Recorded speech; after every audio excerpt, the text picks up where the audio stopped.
The terrifying charisma of Ted Bundy, unmasking a serial killer. In the 1970s, a series of brutal murders began to shock the nation. These crimes seemed almost unbelievable in their cruelty and cunning. Tonight, we delve into the chilling tale of one of America's most notorious serial killers. The 1970s were a time of cultural change and political upheaval in America, but beneath the surface of this transformative era, a sinister presence lurked. This presence moved silently, striking fear into the hearts of communities across multiple states. It all began in the Pacific Northwest, where young women started to disappear without a trace. These women were intelligent, attractive, and full of promise. Their sudden disappearances left families and friends desperate for answers. Among the first to vanish was Linda Ann Healy, a bright and promising student at the University of Washington. In January 1974, Linda's roommates awoke to find her bed neatly made, but Linda herself was gone. The only clue was a small blood stain on her pillow. As the months passed, more women went missing under eerily similar circumstances. They were last seen in public places, often approached by a man who seemed to need help, a man with a broken arm or leg who struggled with books or other items. Law enforcement agencies across multiple states began to notice a disturbing pattern. The victims were all young, attractive women with long hair parted in the middle. Each disappearance was as perplexing as it was tragic. Investigators faced a terrifying reality. They were dealing with a predator who was not only intelligent, but also incredibly deceptive. Witnesses reported seeing a handsome young man, often charming and polite, who introduced himself simply as Ted. Suspicion grew as more witnesses described this mysterious Ted. He was seen driving a distinctive Volkswagen Beetle, a detail that would eventually become crucial in the investigation. In August 1975, a routine traffic stop in Utah marked the beginning of a breakthrough. Inside the car, officers found a ski mask, a crowbar, handcuffs, and other items that seemed out of place. The driver of the car was arrested on suspicion of burglary.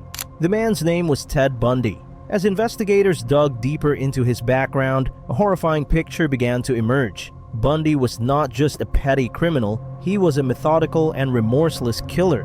Born on November 24, 1946, in Burlington, Vermont, Theodore Robert Cowell, later known as Ted Bundy, was raised by his grandparents under the guise that they were his parents and his mother was his sister. This bizarre family dynamic contributed to the complexities of his psyche. On the surface, Bundy appeared to lead a normal life. He was intelligent, personable, and well-liked. He studied psychology at the University of Washington and even worked in local politics. But beneath this facade, dark impulses were beginning to take shape. Chapter 1. Linda Ann Healy. Linda Ann Healy was a senior at the University of Washington, majoring in psychology and broadcasting the morning weather report on a local radio station. On January 31, 1974, Linda went to bed in her basement room, but by the next morning, she had vanished. Her bed was neatly made, her clothes laid out for the next day, but a small bloodstain on her pillow was the only clue left behind. Bundy had watched Linda for some time, meticulously planning his approach. On that fateful night, he entered her room, knocked her unconscious, and carried her out of the house.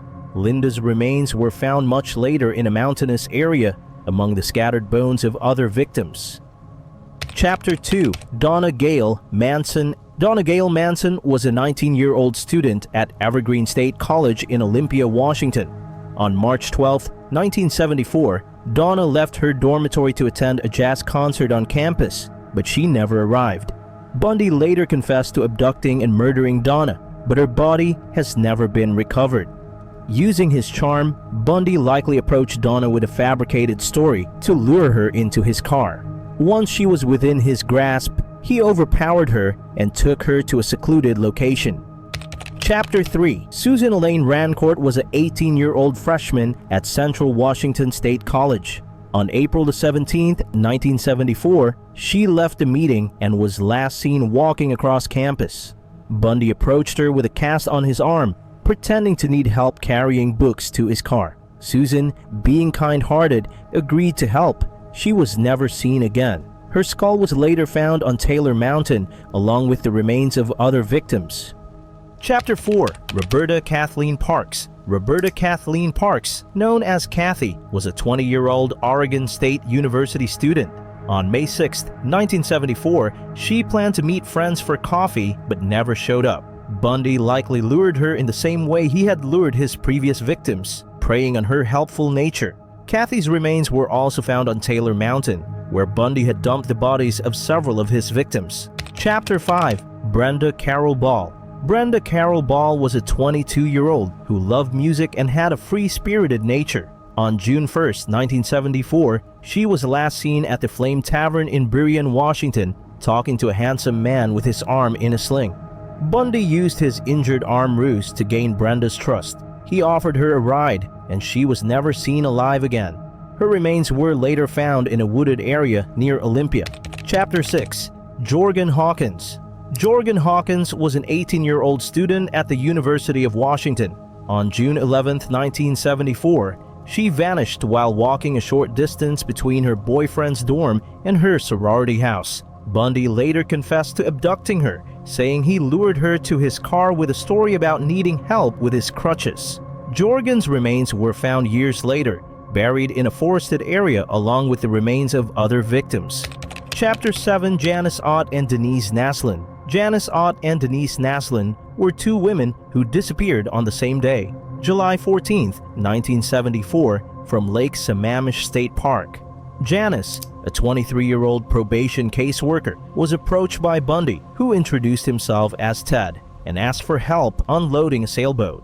Hours later, Denise, a 19-year-old computer programming student, was also lured by Bundy. Both women were taken to a secluded area where they were assaulted and murdered.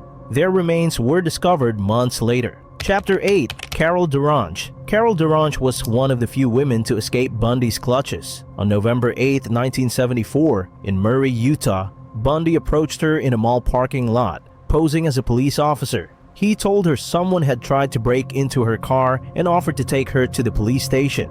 Carol became suspicious when Bundy drove the opposite direction. She managed to escape from his car and report the incident to the police. Her brave escape provided crucial evidence that eventually led to Bundy's capture. Chapter 9. Chi Omega Murders. After escaping from jail in Colorado, Bundy fled to Florida. On January 15, 1978, he broke into the Chi Omega sorority house at Florida State University. Inside, he brutally attacked 4 women, killing 2 of them, Lisa Levy and Margaret Bowman. Bundy's violent rampage in the sorority house was one of the most shocking moments in his killing spree, demonstrating his escalating brutality. Chapter 10. Kimberly Leach.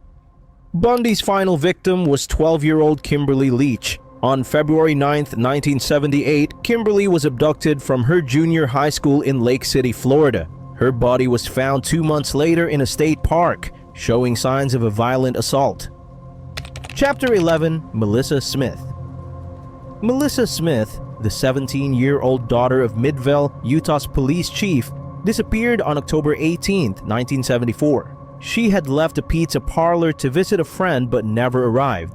Bundy later confessed to her murder, detailing how he had lured her by pretending to need help with directions. Melissa's body was found 9 days later, showing signs of a brutal assault. Her death shocked the community and added urgency to the investigation into the growing list of missing and murdered women. Chapter 12. Laura Amy. Laura Amy, a 17-year-old from Lehi, Utah, went missing on Halloween night 1974. She had been at a local cafe and was planning to attend a party, but she never made it. Her body was found a month later by hikers in American Fork Canyon. Bundy's confession revealed his chilling method. He approached Laura as she was leaving the cafe, offering her a ride. Once again, he used his charm to lure his victim into his car, where he overpowered and murdered her. Chapter 13. Nancy Wilcox. Nancy Wilcox, a 16-year-old cheerleader from Holiday, Utah, vanished on October 2, 1974. Bundy confessed to her abduction, stating he had taken her to a secluded area where he killed her and concealed her body. Despite his confession, her remains have never been discovered. Nancy's case exemplifies Bundy's modus operandi of luring young women with a seemingly benign request for help, then overpowering them once they were isolated. Chapter 14. Susan Curtis. Susan Curtis, a 15-year-old from Bountiful, Utah, disappeared on June 28, 1975, while attending a youth conference at Brigham Young University in Provo.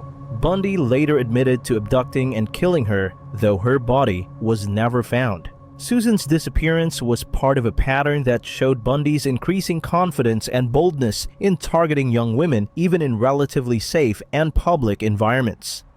Chapter 15. Lynette Culver. Lynette Culver was a 12-year-old girl from Pocatello, Idaho, who went missing on May 6, 1975. Bundy confessed to abducting her from Alameda Junior High School, then assaulting and drowning her before disposing of her body in a river. Lynette's youth and innocence made her a particularly heartbreaking victim of Bundy's relentless spree. Her case highlights the depths of his depravity and the broad range of his targets. Chapter 16. Julie Cunningham. Julie Cunningham, a 26-year-old ski instructor, vanished on March 15, 1975, from Vail, Colorado. She was walking to a local tavern when Bundy approached her with a fabricated story about needing help. Her remains were never found, but Bundy confessed to her murder, detailing how he had buried her in a remote area. Julie was another victim who fell prey to Bundy's deceptive charm and predatory instincts, showcasing his ability to blend into different environments and exploit the trust of unsuspecting women. Chapter 17. Denise Oliverson. Denise Oliverson, a 25-year-old Grand Junction, Colorado resident, disappeared on April 6, 1975, while riding her bicycle to her parents' house. Bundy later confessed to abducting her, stating he had lured her into his car under the guise of offering assistance. Denise's bicycle and sandals were found under a viaduct near a railroad bridge, but her body was never recovered. Her disappearance added to the growing list of women who had mysteriously vanished in the region. Chapter 18. Shelley Robertson. Shelley Robertson, a 24-year-old from Golden, Colorado, went missing on July 1, 1975. She was the last seen leaving her job at a theater. Her body was found several months later in a mine shaft, with Bundy later confessing to her murder. Shelley's case was one of the many that demonstrated Bundy's wide range of locations and his ability to dispose of his victims in remote and hard-to-find areas. Chapter 19. Corinne Campbell. Corinne Campbell, a 23-year-old registered nurse, disappeared on January 12, 1975, while on vacation in Snowmass, Colorado. She had left her hotel room to retrieve a magazine from the lobby and never returned. Her body was found a month later in a snowbank near the hotel, showing signs of severe trauma. Bundy, who was in Colorado at the time, likely approached Corinne with his usual ruse, exploiting her kindness and trust to lure her to a secluded location where he could carry out his attack. Chapter 20. Nancy Perry. Nancy Perry, a 23-year-old aspiring artist from Salt Lake City, Utah, disappeared on October 16, 1974.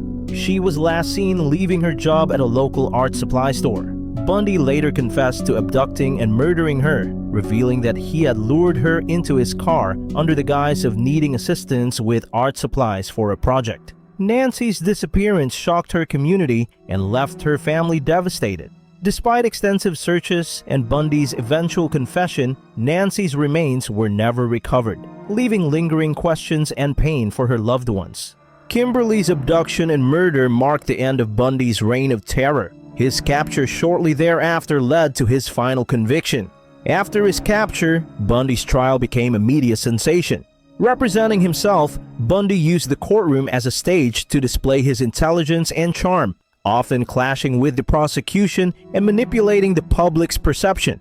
Despite his efforts, the evidence against him was overwhelming. In 1979, Bundy was convicted of the Chi Omega murders and sentenced to death. In 1980, Bundy was convicted of Kimberly Leach's murder and received another death sentence. Over the next 9 years, he used every legal maneuver to delay his execution, all the while maintaining his innocence in some cases and confessing to others. Bundy's true victim count remains unknown, but estimates suggest he may have killed over 30 women. Ted Bundy was executed in the electric chair on January 24, 1989, at Florida State Prison. His execution was met with both relief and morbid fascination as people across the country grappled with the horrifying reality of his crimes. The legacy of Ted Bundy is one of fear and fascination. His ability to blend into society, his manipulation of those around him, and the sheer brutality of his crimes have left an enduring impact on the public consciousness.